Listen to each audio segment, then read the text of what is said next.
ഫിലിമി പ്ലസിലേക്ക് എല്ലാവർക്കും സ്വാഗതം.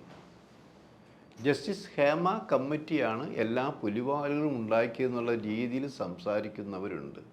എന്തിനാണ് കുടത്തിലിരിക്കുന്ന ഭൂതത്തെ തുറന്നു വിട്ടത്? അതല്ലേ കുഴപ്പമായത്? ആര് പറഞ്ഞു ഭൂതത്തെ തുറന്നു വിട്ടെന്ന്? ഭൂതത്തെ ഇപ്പോഴും ഒളിപ്പിച്ച് വെച്ചിരിക്കുകയാണ്. ചിലർ കുരുടന്മാർ ആനയെ കണ്ട പോലെ സംസാരിക്കുന്നത്. ഇപ്പോൾ ആനയ്ക്ക് എത്ര കാലുണ്ട്, ആനയ്ക്ക് ഇത്ര ഇതുണ്ട്, മറ്റാണ് പുറത്ത് അതുപോലെ കുറേ അന്ധന്മാരാണ് ഇപ്പോൾ ഈ ജസ്റ്റിസ് ഹേമ കമ്മിറ്റിയെക്കുറിച്ച് പറഞ്ഞുകൊണ്ടിരിക്കുന്നത് ആലോചിക്കണം. യഥാർത്ഥ റിപ്പോർട്ടുകളൊന്നും പുറത്ത് വിട്ടിട്ടില്ല എന്ന് ആലോചിക്കണം.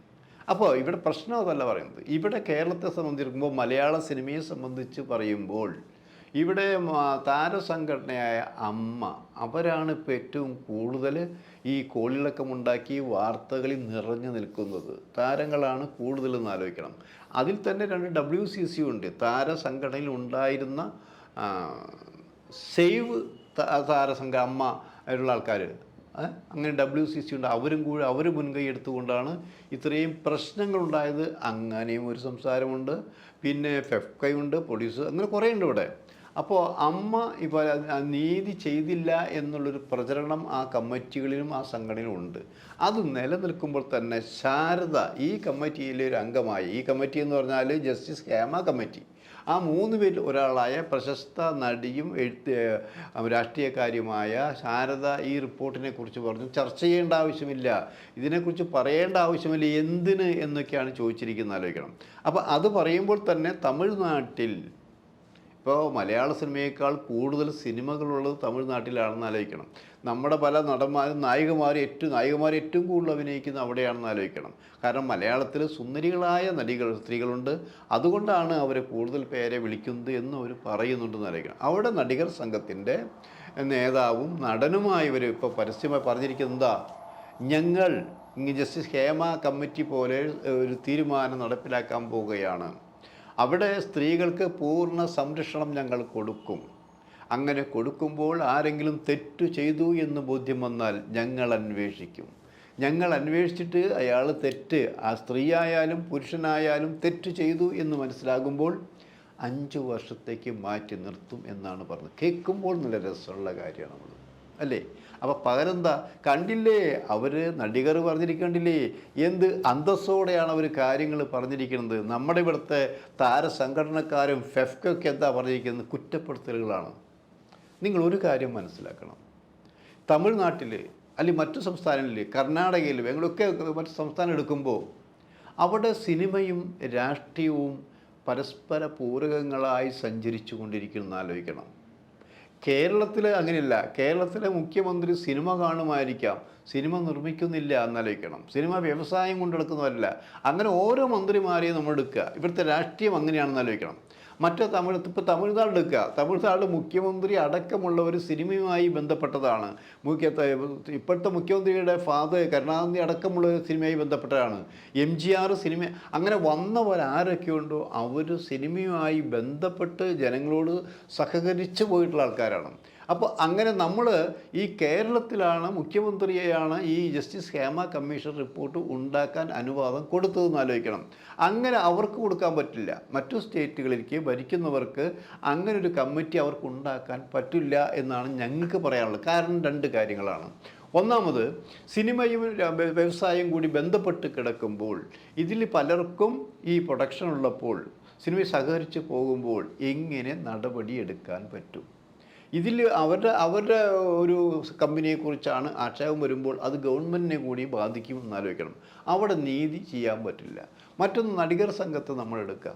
നടികർ സംഘത്തിൻ്റെ കാര്യം പറഞ്ഞതൊക്കെ നല്ല കാര്യം തന്നെ, ചെയ്യാൻ പോകുന്നു നല്ല കാര്യം തന്നെ. പക്ഷെ അവിടെ എല്ലാത്തിനും ഒരു ലൂപ്പ് ഹോൾ ഇട്ടുണ്ട്. രക്ഷപ്പെടാനുള്ള ലൂപ്പ് ഹോൾ അവിടെ ഇട്ടുണ്ടെന്ന് ആലോചിക്കണം.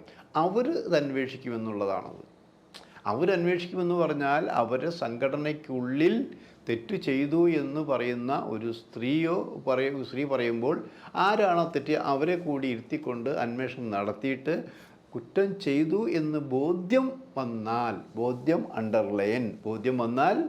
അവരെ 5 വർഷത്തേക്ക് മാറ്റി നിർത്തും എന്നാണ് പറയുന്നത്. അവിടെ തന്നെ എന്താ സംഭവിക്കുക? സാധാരണ രീതിയിൽ സംഘടനയ്ക്ക് ഒരു പേരുദോഷം ഉണ്ടാക്കാൻ ആരും ആഗ്രഹിക്കില്ല. ഒരു പ്രശ്നം വന്നാൽ അത് മധ്യസ്ഥ പ്രകാരം, അങ്ങനെയല്ലേ, ഒരു മധ്യസ്ഥ പ്രകാരം നിന്നുകൊണ്ട് ഒത്തുതീർപ്പാക്കിക്കൊണ്ട് പോകുന്നു. അങ്ങനെയല്ലേ സംഭവിക്കാൻ പറ്റുള്ളൂ. അവിടെ അപ്പോൾ ആരെ ശിക്ഷിക്കാൻ? ശിക്ഷയൊന്നും ഉണ്ടാവില്ല അവിടെ. ആരെ ശിക്ഷിക്കാൻ പറ്റും?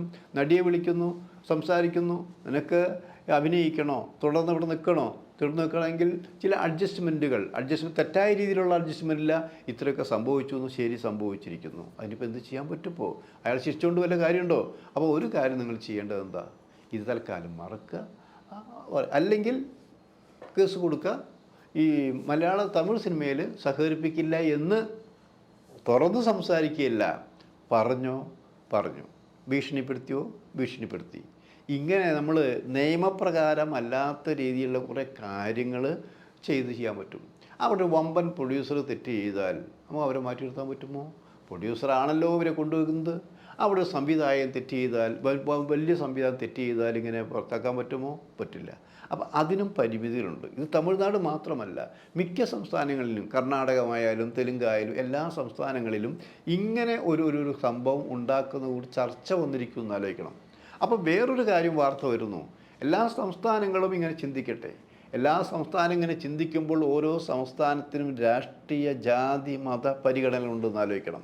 ഇപ്പോൾ കേരളം എടുക്കുമ്പോൾ രാഷ്ട്രീയമുണ്ട്, തമിഴ്നാട് എടുക്കുമ്പോൾ രാഷ്ട്രീയമുണ്ട്, കർണാടക എടുക്കുമ്പോൾ രാഷ്ട്രീയമുണ്ട്, തെലുങ്ക് ദേശം എടുക്കുമ്പോൾ രാഷ്ട്രീയമുണ്ട്. ഇത് പലതരത്തുണ്ട്. അപ്പോൾ എന്ത് സംഭവിക്കാൻ പോകുന്നത്? ഇപ്പോൾ പറഞ്ഞ് കേൾക്കുന്നൊരു കാര്യമുണ്ട്. അതായത് കേന്ദ്ര ഗവൺമെൻറ് ഇത്തരം ഒരു സമിതി ഉണ്ടാക്കാനും ഒരു അന്വേഷണ കമ്മീഷൻ ഉണ്ടാക്കാൻ തീരുമാനമെടുക്കാൻ പോകുന്നു എന്നാണ് പറയുന്നത്. ഇത് സിനിമയിലെ പ്രധാനപ്പെട്ട പലർക്കും അറിയാവുന്നൊരു കാര്യമാണെന്ന് ആലോചിക്കണം. എങ്ങനെയാണ് തീരുമാനം എടുക്കാൻ പോകുന്നത്? സംസ്ഥാനങ്ങളിലെ 1-2 പേരെ മുഖ്യമന്ത്രിമാരുണ്ടായിരിക്കാം, അതിൽ സിനിമയുടെ മന്ത്രിമാരുണ്ടായിരിക്കാം, പ്രശസ്തരായ സിനിമക്കാരെന്ന് പറയുമ്പോൾ വമ്പൻ പ്രൊഡ്യൂസേഴ്സ് ഉണ്ടായിരിക്കാം, എല്ലാം വലിയ കമ്മിറ്റി ആയിരിക്കും ചിലപ്പോൾ ഉണ്ടായിരിക്കാം. പിന്നെന്താ, ഇതിൻ്റെ സിനിമയിൽ അവാർഡ് ജേതാക്കൾ, ദേശീയ അവാർഡ് നേടിയവരുണ്ടായിരിക്കാം. അങ്ങനൊരു വലിയൊരു കമ്മിറ്റി ഈ കേന്ദ്ര ലെവലുണ്ടാക്കുന്നു.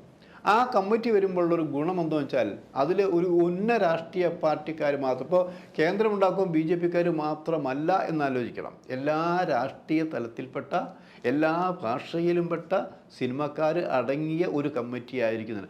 അവിടെയാണ് ചർച്ച വരുന്നത് ആലോചിക്കണം. അവിടെ ചർച്ച എന്ന് പറഞ്ഞാൽ നമ്മൾ ദേശീയ അവാർഡ് കമ്മിറ്റി പോലെ അങ്ങനൊരു കമ്മിറ്റിയാണ് ഉണ്ടാകുന്നത്. അവിടെ ചർച്ച ചെയ്യുന്നു. അവിടെ ന്യായാധിപന്മാരുണ്ടെന്ന് ആലോചിക്കണം.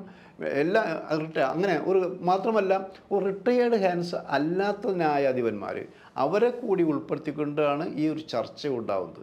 അവിടെ തെറ്റു ചെയ്തു, തെളിവ് സഹിതം തെറ്റു ചെയ്തു എന്ന് ബോധ്യം വന്നാൽ ശരിക്കും ശിക്ഷിക്കപ്പെടുന്നു. അങ്ങനൊരു സംഭവമാണ് വരാൻ പോകുന്നതെന്നാണ് വിശ്വസിക്കാവുന്ന അടുത്ത ചില സുഹൃത്തുക്കൾ അതിനറിയാൻ കഴിഞ്ഞത്. അങ്ങനെ വരുമ്പോഴോ ഇത് പലരും അറിഞ്ഞു കഴിഞ്ഞിരിക്കുന്നു. അറിഞ്ഞു കഴിഞ്ഞാൽ പലരും ഇപ്പോൾ ശരിക്ക് ഭയന്നിരിക്കുക എന്ന് പറഞ്ഞാൽ അവിടെ ചിലപ്പോൾ ഒരു റെക്കമെൻഡേഷൻ നടക്കാൻ സാധ്യതയില്ല. ഒരു സ്ഥലത്തല്ല. അപ്പോൾ തമിഴ്നാട് പോലെയല്ല, തമിഴ്നാട്ടിലാണെങ്കിൽ അങ്ങനെ, കേരളത്തിലാണെങ്കിൽ ഇങ്ങനെ, കർണാടകത്തിലാണെങ്കിൽ അങ്ങനെ, ഇങ്ങനെയൊക്കെ പോലെയല്ല. ഇതെല്ലാം കേന്ദ്രത്തിൻ്റെ മൊത്തം ഒരു കണക്കൂട്ടിൽ പരസ്യമായ വിചാരണ പോലെ തന്നെയാണ് നടക്കുന്നത്. അവിടെ എല്ലാ കാര്യങ്ങളും തുറന്നു പറയുന്നു. കുറ്റം ചെയ്തവരുണ്ടെങ്കിൽ അവർ ശിക്ഷിക്കപ്പെടേണ്ടി വരുന്നു. അങ്ങനെ ഒരു കമ്മിറ്റി വരുന്നതിനെക്കുറിച്ച് എന്താണ് അഭിപ്രായമെന്ന് ചോദിച്ചു പോയി. ഞാൻ പറഞ്ഞു, ഞങ്ങൾക്ക് സന്തോഷമാണ്. നീതി ആര് എന്നുള്ളതല്ല, നീതി പുലർന്ന് കാണണമെന്നേ ഒരാഗ്രഹമുള്ളൂ. വേണ്ടപ്പെട്ടവനും സംരക്ഷണം, ഇഷ്ടമില്ലാത്തവർക്ക് സംരക്ഷണം ഇല്ലാതിരിക്കുക, അതൊന്നും പാടില്ല. പിന്നെ കള്ളം പറഞ്ഞുകൊണ്ട് ഒരാളെയും ശിക്ഷിക്കരുത്. ഒരു നല്ല കമ്മിറ്റി കേന്ദ്ര നിലവാരത്തിൽ വരട്ടെ.